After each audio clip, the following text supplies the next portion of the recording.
Hi, I'm Sarah Denham, and today I have some thoughts for you around situations where you're going into something stressful, but you're not able to replicate that feeling until you're actually in the venue or in the event meeting room, and then it's too late, and the pressure hits, you're not used to it, and that's when everything can rapidly spiral for you. I've learned this technique through actually music college. It's mental simulation, physical simulation, basically adversity skills training. And I've got three thoughts for you about how to do this today. So what we're trying to do is put ourselves under pressure and simulate as much as we can the challenges that we're going to face. And there are lots of different ways that we can do this. The first way that you might like to consider is your physiology. So you might think, okay, what happens to me when I am under pressure, when adrenaline kicks in, your heart rate shoots up, you might shake, you might start to sweat, uh, or any of these things. So what you would do then is go in and practice spiking your heart rate as an example. So you might, if you can physically, you don't have limitations, then you might do star jumps, you might run up and down a flight of stairs, you might over caffeinate, be careful of that one, but you might over caffeinate yourself so that you feel kind of edgy and uncomfortable, because that will be very typical often of how you will feel when you actually walk in to that meeting or that presentation, whatever it is that you have to do. So you think about actually changing that physiology. Perhaps you have a cold shower, for example, to really give yourself a shock. And then you go into that suddenly cold water and you start to speak, you start to practice how you might do it.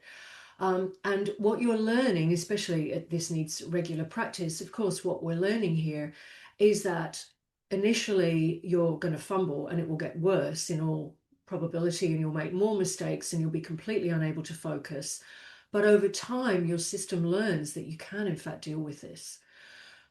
So that's the first way, the physiology. The second way is to think about the skill. How can I actually make speaking more challenging in terms of ramping up the difficulty of the content or the timing or something around that? And again, you will know. You might practice putting yourself under time pressure, although there is a danger there if you do tend to rush. I don't recommend that one. But you could definitely look at that, or you could say, okay, I need to record myself. And I've actually mentioned this before in a previous video, that I will often press record. Even now, I've pressed record, and it puts me under, of course, more pressure, even though I'm not nervous, but it puts me under pressure to say, okay, you've got to get through this. You can't stop. So whatever happens, you fumble, you've got to keep going. That can raise the difficulty of the task. And I'm sure you can come up with more ideas about how you might make it more challenging. And the third way that you might want to consider is the environment. How difficult can you make the environment? And again, this is something that they will often do at music college to prepare people to go out and do auditions and do all these kinds of very challenging and often atypical scenarios. There might be something specific that you have to do that is really going to put you under pressure. One of the ways that you might do that is to think about, okay, can I make the room itself? We've already talked about potential cold shower or a sauna. You can go the other way and make yourself really overheated. Like, I would prefer a cold shower, because I actually do that, over a very hot room where I feel like as though I want to escape. You will know what your triggers are, but a typical sense of I need to get out of here, which I would feel in a sauna unless I breathe into it, that might be how you feel when you need to go and present something under pressure. So you can set up the environment to make it either much colder or much hotter, or you just put yourself somewhere it's uncomfortable to be speaking, whatever that's like. You might be outside somewhere.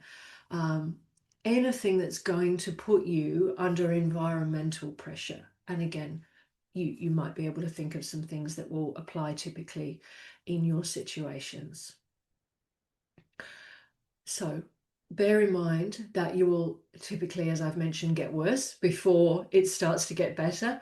But what you're doing is you're training your system. And of course, this is very much Stoicism. It's this idea about training your body to understand that you can be uncomfortable, and it doesn't mean that things are going to fall apart, that you can prepare in ways that mean you can step up. And to finish the thought about the cold showers is that I've started doing that, and I don't miss a day unless I feel really unwell, but I will always have a cold shower at the end of the shower, because that is uncomfortable, and it's training me to go, yeah, okay, my body gets a shock every single time, and that's fine, and I can breathe through that.